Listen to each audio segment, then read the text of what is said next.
Oke, assalamualaikum warahmatullahi wabarakatuh. Balik lagi di channel YouTube saya, Safi Alimam Ahmad. Jadi sesuai sama judul kali ini, jadi di sini kebetulan saya tidak sendiri dan mengajak teman saya yang tentunya akan berbagi cerita sedikit cerita inspirasi untuk atau motivasi untuk teman-teman atau adik-adik semua mengenai usaha atau kisah dia sebelum menjadi pekerja IPDN dan proses dia ikut seleksi IPDN. Silakan. Terima kasih. Perkenalkan, sebelumnya nama saya Muhammad Husni Putra, bisa dipanggil Husni. Saya Nindya Praja, IPDN asal pendaftaran Kabupaten Karawang, Provinsi Jawa Barat. Nah, jadi di sini ada beberapa pertanyaan yang akan kita tanyakan nih langsung kepada Kang Husni atau panggilannya ya. Jadi yang pertama itu kalau boleh tahu tahun berapa lulus SMA-nya? Lulus SMA karena saya masuk SD-nya tua, jadi 2016 lulus SMA 2016 dan terus lulus masuk IPDN-nya tahun masuk IPDN itu tahun 2018. Nah, kalau boleh tahu ini kan 16 ke 18 itu kan mungkin sekitar nunggu 2 tahun, lebih 2 tahun. Nah, kalau boleh tahu ngapain aja itu selama 2 tahun itu? Oh, selama 2 tahun ya. Jadi setelah lulus itu saya kan pertama kali daftar. Itu belum ada persiapan apa-apa. Oh, jadi di 2016 itu udah coba tes Iya. IPDN? Jadi saya masuk itu di percobaan 3 kali. 3 kali. Jadi tahun pertama gagal, kedua juga gagal, dan Gagal, yang ketiga baru tembus di 2018 kebetulan ya. Nah, sebelum masuk itu kan ada senggang waktu nganggurnya. Nah, itu diisi ngapain aja tuh? Apa kuliah atau apa gitu? Jadi ketika saya daftar di 2016, kebetulan tidak ada persiapan, kemudian gagal. Nah, papa saya menyarankan saya untuk kerja dulu. Ya, jadi buruh pabrik. Dulu waktu itu saya buruh pabrik di PT KIHI Indonesia. Itu diletaknya di Karawang. Dia produksi injection motor. Nah, kalau teman-teman tahu injeksi itu yang ada di motor-motor metik, nah itu saya produksi barang gitu. Jadi salah satu buruh di pabrik Iya. itu. Nah, yang membuat kamu sendiri memilih IPDN ini apa nih? Kan pasti kan udah gagal 2 kali atau nggak coba pindah ke PTK lain? Yang membuat saya yakin di IPDN ini dari ini sih, keyakinan hati sama dorongan orang tua juga. Maksudnya memang semuanya keinginan saya, tapi orang tua juga ikut mendoakan gitu. Pertama kalau IPDN kan jelas kan peluang kerjanya, penghasilan ataupun bisa mengangkat derajat keluarga lah. Saya juga di kampung kan cuma keluarga sederhana gitu. Cuma nggak biasa-biasa aja lah gitu. Jadi dengan masuk IPDN saya bisa mengangkat derajat keluarga. Sensitif sih, tapi kalau boleh tahu pekerjaan orang tuanya apa nih, Mas? Pekerjaan orang tua saya buruh juga. Buruh juga Iya, di pabrik yang sama atau di karya beda-beda di ini outsourcing begitu. Kan biasanya kebanyakan orang tuh kalau tes PTK apa aja gagal di tahun pertama itu biasanya down dan dia mentalnya kena gitu, jadi memilih untuk kuliah di universitas negeri atau itu. Kenapa kamu sih nggak berpikir untuk kuliah di universitas negeri atau swasta gitu? Yang membuat saya berpikir nggak mau kuliah itu pertama pasti biaya kan, belum uang UKT, belum makan sehari-hari dan lain-lain lah, biaya lain-lainnya. Jadi kami terkendala, keluarga saya terkendala dari biaya karena pada saat itu mama saya sedang sakit keras. Dari 2015 sakit beliau sampai menghembuskan nafas terakhirnya di 2018 ya. Sakit kebetulan itu ya, 2018 itu pada saat kamu sih udah jadi gaji IPDN atau belum? Belum. Ya. Jadi ketika H-7 pendaftaran IPDN ini ditutup, sekitar bulan April lah, 20-an April, itu saya dapat kabar dari rumah, mama kritis. Padahal enggak kritis, padahal di situ mamanya udah nggak ada gitu. Jadi supaya nggak down, saya lagi lagi fokus latihan gitu. Menyiapin tuh Iya. tes dan ya. Menyiapkan tuh. Oh jadi alasannya salah satunya faktor ekonomi juga supaya Faktor tidak ekonomi. membebani gitu kan. Saya karena jujur dari SMA kelas 2 ketika mama Tadi ada sedikit gangguan. Oke, lanjut lagi di 2018 saat ibunya sakit. oh ya jujur ya dari 2015 itu semenjak kelas 2 semenjak mama sakit itu saya udah malu minta uang ke orang tua karena biaya sehari-hari pun banyak, apalagi adik-adik masih kecil tuh kan, masih ada yang SD kelas 3 sampai paling besar adik saya SD kelas 4. Oh ada berapa nih jumlah saudara? Ada dua Dua adik Oh, laki-laki. sebelum kebetulan nggak ketemu. Iya, saya pertama. Nah kalau boleh tahu kan selama nunggu tes itu kan jeda 2 tahun ya. Itu 2 tahun itu fully kerja di pabrik itu. Iya 1 tahun. 1 tahun ya, 1 tahun kerja. Kalau sebulan gaji berapa ya? Selama di pabrik. Selama di pabrik, nah kebetulan pabrik saya katanya ya dari teman-teman kerja ini pabrik terenak. Iya, pabrik terenak di yang ada lah pokoknya. Pokoknya cari gimana pun pabrik terenak pasti kayak gini. Makanya bisa dikatakan gajinya juga kerjanya kita kan mesin semua kan, otomatis semua, mesinnya otomatis dari Jepang semua gitu kan. Jadi kita nggak perlu ngeluarin ini, paling ini apa namanya pemahaman karena mesin kan harus kita operasikan kan. Itu gaji kita sekitar 5 juta lah mesin. 5 juta sebulan ya. Itu Senin sampai Senin sampai Jumat. Senin sampai Jumat ya. 8 jam kerja. 8 jam. Wih, normal gaji segitu lumayan juga. Itu ada lemburannya lah beberapa kali, Sabtu Minggu atau di hari kalau disuruh lembur ya lembur gitu, cuma 2 jam kalau di hari biasa gitu. Nah, dari penghasilan itu untuk Kak Husni sendiri atau juga ada untuk bantu? Nah, untuk penghasilannya kebetulan kan saya lagi dipegang mama. Dipegang mama Ya, jadi pengeluaran dikontrol sama mama. Jadi tetap bisa intinya tetap hemat lah walaupun Ya, tetap hemat. Dan memang disisihkan untuk pengen saya dulu waktu itu bimbel gitu. Untuk persiapan.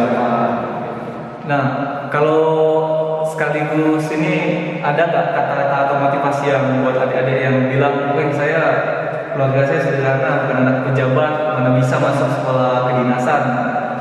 Ada pendapat nggak tentang mindset yang kayak gitu? Ada.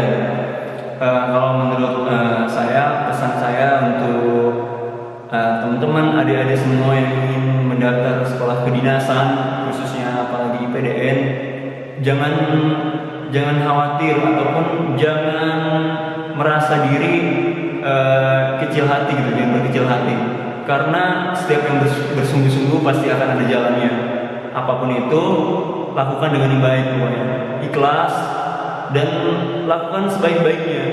Karena manusia berusaha, Allah yang menentukan seperti itu. Nah, pas saat 2018 kan ikut tes nih. Selama tes itu apa sih kendalanya? Atau selama tes juga sebelumnya juga yang jadi kendala gagalnya? apa aja? Ya, ini yang menariknya juga. Yang menariknya di tes pertama karena saya baru pertama kali tes dan nggak ada persiapan, saya jatuh di TKD. TKD ya. Sekarang kan namanya SKD. SKD di 2016 TKD itu kemudian di 2017 saya di psikotes. Dan 2018 alhamdulillah diterima. Jadi kalau udah sampai psikotes berarti di kesehatan aman, Bro? Aman, ada kemalangan. Jadi tinggal nyiapin teori tes Ya. Sampai bahkan saya merenung sendiri tuh di mana sendiri di kamar gitu kan, malam-malam atau entah jam-jam berapapun itu, sebenarnya apa sih kekurangan diri saya sampai saya bisa gagal gitu psikotes, padahal semuanya udah dipersiapkan gitu. Udah yakin malah. Tapi ada satu hal yang menurut saya memang harus diperbaiki. Apa itu, Pak? Jadi kalau menurut abang psikotes nih yang suka apa Yang bimbing saya sharing. Memang kalau untuk yang muslim ya itu sholat tepat waktu itu perlu. Iya, apalagi sholat subuh itu benar-benar rasa. Selain di sisi agamanya, Iya, di sisi duniawi juga ada Iya, positifnya juga pasti ada kalau sisinya bagus ya. seperti itu. Apalagi untuk tes orang itu meningkatkan daya juang. Daya juangnya. Nah, dari poin-poin atau pertanyaan utama yang udah saya tanyain, ada nggak? Coba kamu sini coba ceritain kisahnya secara umum lah, singkat. Apa-apa aja sih yang dilalui atau kendala-kendalanya, suka dukanya selama ini melaksanakan atau mempersiapkan tes UPDN ini. Siapa tahu bisa menjadi motivasi buat teman-teman semua. Ya baik, makasih Sob. Jadi sebenarnya saya siapkan ini tuh dari SMA. Iya, kenapa dari SMA? Karena dulu waktu SMA gigi saya ini kurang rapi. Oh ya, berantakan lah, kacau. Jadi harus diberikan. Dari situ akhirnya gimana ya? Saya mikir-mikir gimana caranya dapat uang, sedangkan orang tua posisinya ekonomi gak stabil kan? Ekonomi lagi nggak bagus juga gitu. Jadi ada tuh tetangga di belakang rumah, dia supply basreng gitu, basreng kan pasti kan? Tahu. Nah, jadi saya jualin tuh di kelas, di sekolah SMA, di SMA itu. Saya jualin di sekolah, pokoknya kantin kejujuran namanya. Jadi setiap saya datang ke sekolah, saya simpan di meja, samping meja. Terus saya tinggal, tiba-tiba rasanya habis, ada uang di meja, saya hitung, oh pas. Oh, jadi nggak jual beli langsung? Ya. Alhamdulillah, Iya. pas gitu. Kayak gitu, terus gopean kan, 500-an ya, bungkusan kecil. Jadi lambat laun berjalan, saya pikir gimana nih caranya biar omsetnya lebih tinggi lah gitu. Akhirnya saya buat kemasan, terus beli mesin press dari modal dulu awal. Akhirnya saya namain basreng asoy gitu.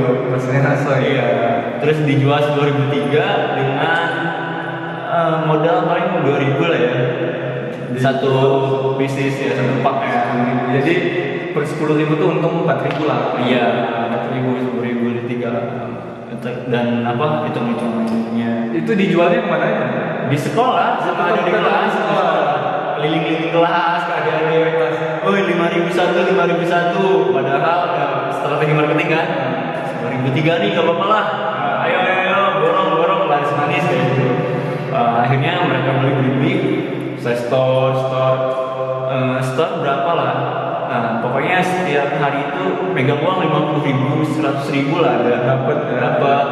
Nah, dari situ karena behel saya pengen cepat selesai, jadi seminggu sekali tuh ganti karet ke dokter. Sekitar 150.000 lah karet behel. Nah, selain itu ada lagi nggak? Usaha apa, ikut apa gitu? Ada. Saya pernah jadi pelayan restoran. Di mana?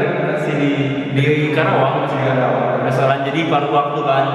Lumayan kalau setiap bulan Ramadan kan omset restoran gitu kan meningkat kan karena ada yang bukber kenapa. Jadi saya ikut di situ, lumayan kerja sekitar 2 minggu gitu ya. 2 minggu. Nah, saya dapat 1,5 juta. 1 juta ya. Lumayan juga tambahan-tambahan. Ya. Nah, itu posisinya udah lulus SMA atau masih sekolah SMA? Ini masih 2016 itu, sebelum masuk kerja, pelayaran sekolah dulu, habis itu kerja di bulan Agustus jadi buruh pabrik tadi ya. Jadi cukup kompleks juga ya, udah pengalaman kamu sendiri udah banyak sekali. Udah coba jual dari SMA, udah cari tambahan uang, jual basreng lah, jual buku, sampai jadi ketahuan, jadi kasus di sekolah. Lalu setelah lulus persiapan mengisi waktu ikut kerja di restoran juga. Nah, jadi memang semua yang ingin dicapai itu harus ada yang dikorbankan gitu kan. Jadi nggak semudah itu, nggak semua orang itu bernasib beruntung gitu bisa semuanya ada yang harus melakukan usaha lebih untuk memiliki sesuatu.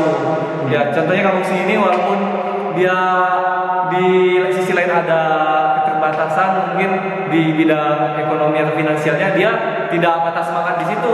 Otomatis dia akan, itu menjadi motivasi Kang Husni ini untuk bisa bagaimana caranya tetap maju gitu, walaupun ada beberapa kendala. Kalau sebenarnya kalau memang sih kalau ada kepepet itu selalu ada jalan. Selalu ada jalan ya. Tergantung setiap sisi punya kejadian. Ada dua sisi. Setiap kejadian ada dua sisi. Tergantung kita mau pilih yang mana.